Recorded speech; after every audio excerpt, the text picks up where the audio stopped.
The COVID-19 pandemic has grounded many businesses globally and forced others to run at half capacity, with millions of people rendered jobless. The devastation to economic activities is without boundaries, as almost every sector of the economy across the world has taken a hit. One of the hardest hit sectors is the tourism and hospitality sector.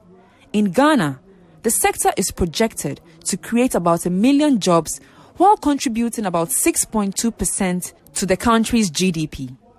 Most of the income realized from the sector mainly comes from foreigners who visit the country. However, the sector has experienced a significant drop in demand and a surge in job losses. On May 31, 2020, President Akufo-Addo announced the gradual easing of the ban on public gatherings, which had been in place since March 2020. Per the directives, hotels could accommodate conferences, parties, wedding receptions, and other corporate meetings with a maximum of 100 people. But 3 months into the announcement, Citi Business News can report that not much activity is taking place at most hotels within the country. Upon arrival at the Oak Plaza Hotel on the Spintex Road, this is what we were greeted with: an almost empty car park. As you can see behind me, there are about 10 or 11 cars parked here as at 11:45 a.m. This would not have been the situation if not for COVID-19. But this is what we have. The swimming pool is also empty as we speak.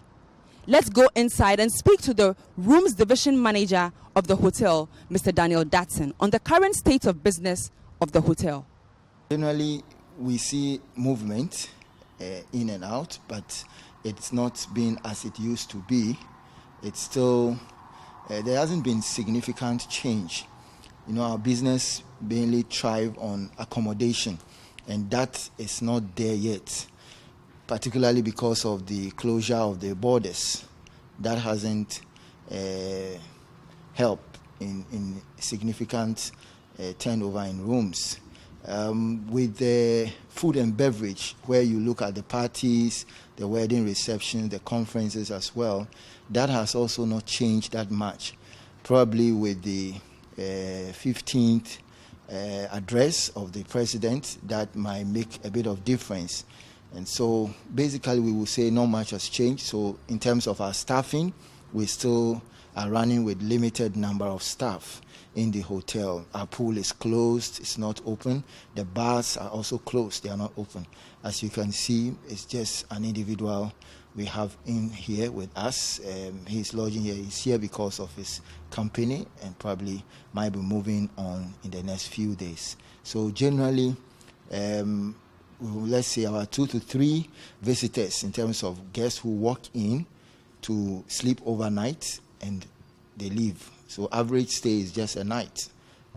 The situation was not so different at the Kempinski Hotel. The general manager of the hotel, Manish Nambia, also spoke about how business has been so far. The closure of the airport, which has been a phenomenon all over the world, you see that has completely diminished, and there's absolutely no footfall. So from a rooms perspective, we've really taken a very, very big hit. Occupancies that used to normally be in the 70s and 80s have gone down to single-digit numbers, which is barely enough for us to survive. When it comes to banquetings and events, and for the restaurants, the nature of the pandemic has forced people to be very cautious, not go into areas that are crowded, and hence you see there has been a huge reduction in the restaurant and the bar business. But for Robert Mensah, general manager of Uzbek Hotel in Sunyani, business has been gradually picking up after the easing of the restrictions. We did not close down. We were looking at 3 main factors. One, we're looking at our staff. We're looking at the people, the suppliers who supply us with foodstuffs and other things within the community that we find ourselves. So we decided, okay, look, let's try and see if we can run the hotel and break even. So we don't make any profit, but at least we've tried to keep our staff.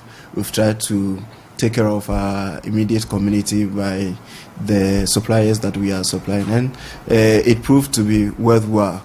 Within the month of also from March, April, May, June, July, none of the months did we make a loss. At least we were able to break even. And that's one we were very, very satisfied with the response from that. However, the situation was different at the African Regions Hotel, where the hotel has been closed since March for renovation. Sales and marketing manager Marian Dakwa gave us more insights. The reason we are closed at the moment, I would say, will be because of our renovation. But initially, we closed down because of COVID. Not because COVID was here, but because there were no guests resulting from because COVID was around. So sometime mid-March, this whole thing blew out of proportion, and because of that, there was nobody coming in. Government closed the borders, and so basically there were no guests. People who had made bookings obviously could not come in and so had to cancel. And then there were these quarantine guests that the government brought, which we took in. The first batch we took, and then after that we fumigated and decided to close for a little while. In a facility like ours, we do renovations all the time, but because we are always doing renovations and running at the same time, everything is really slowly paced. So it was a blessing in disguise for us to finish our renovations, which, like I mentioned earlier, was already planned. The situation was the same at the Fiesta Royal Hotel, but at the time of Citi Business's visit, there were no managers to speak on record.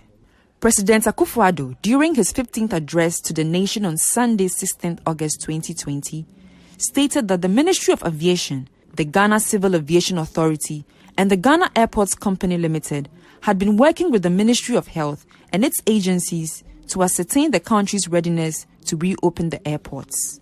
He stated that the outcome of the exercise would determine whether the country's airports would be reopened by the 1st of September. Following this announcement, there appears to be hope for the hotels as they are putting measures in place to receive guests.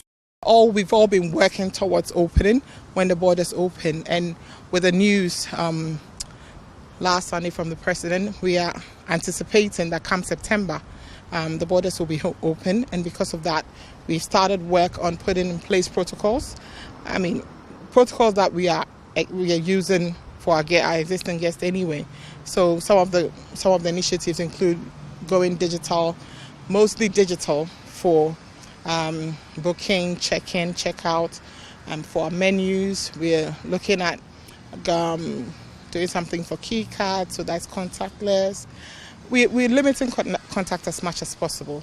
Now that we had the announcement from the president that sometime coming 1st September 2020, there's a high possibility that the borders will be opened. I believe tourists from abroad obviously will come to patronage because they are the tourists that mostly give us much sales, and for which reason our revenue increases when we have these borders open.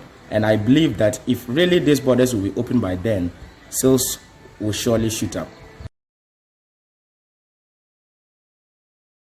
Hi guys, I hope you enjoyed this video. Subscribe to our Citi TV YouTube channel for more videos on the Business Dashboard. Tune in and stay updated on the key business news stories of the day with Business Dashboard every weekday at 7 p.m.